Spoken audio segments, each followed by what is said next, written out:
బేసిక్గా ఆక్రమణ ఎక్కడ చేసినా వాళ్ళ మీద యాక్షన్ తీసుకోవడంలో ఎలాంటి తప్పు లేదు, దాన్ని అంగీకరించవచ్చు కూడా.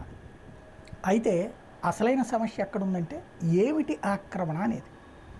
ఇప్పుడు బుడమేరు వచ్చింది కాలవ నీళ్లు పొంగి కాదు, పైన ఉన్నటువంటి వాగు నీళ్లు వెలగలేరు దగ్గర గేట్లు ఓపెన్ చేయడం వలన లేదా అక్కడ గండి పడటం వల్ల ఊరి మీదకి వచ్చింది. ఊరంతా బుడమేరు పరివాహకం కాదు. పరివాహకం అంటే అర్థం ఏంటి?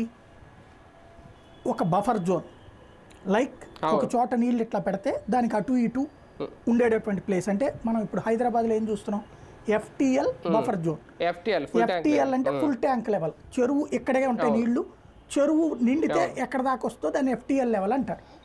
ఈ చెరువు నిండినటువంటి సందర్భంలో, ఖాళీగా ఉన్నటువంటి సందర్భంలో ఈ లోపల ఆక్రమించుకుని కట్టింది లైక్ ఎన్ కన్వెన్షన్ సెంటర్, దాన్ని ఎఫ్టిఎల్ లెవెల్ అంటారు. ఎఫ్టిఎల్ ఇప్పుడు విజయవాడలో మునిగిపోయినాయి అన్ని ఒక రకంగా మరి ఎఫ్టిఎల్ లెవెల్లో అస్సలు లేదు. నేను అనేది అదే పాయింట్. అర్థం కాకుండా వేరే వాళ్ళకి, ఇతర ప్రాంతాల్లో ఉన్న వాళ్ళకి తెలియని మాటలు మాట్లాడుకుంటున్నాం మనం. అది ఎఫ్టిఎల్. బఫర్ జోన్ అంటే ఏంటి?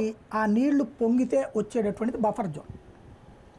అయితే అది బఫర్ జోన్ అనేది చెరువులకు ఉంటుంది, వాగులకు ఉండదు. వాగులకి బఫర్ జోన్ ఉందనుకోండి, ఊళ్ళు వెళ్ళిపోతాయి. ఫర్ ఎగ్జాంపుల్ ఇప్పుడు కొండవీటి వాగు, అమరావతి అంతా బఫర్ జోనే అవుతుందిగా.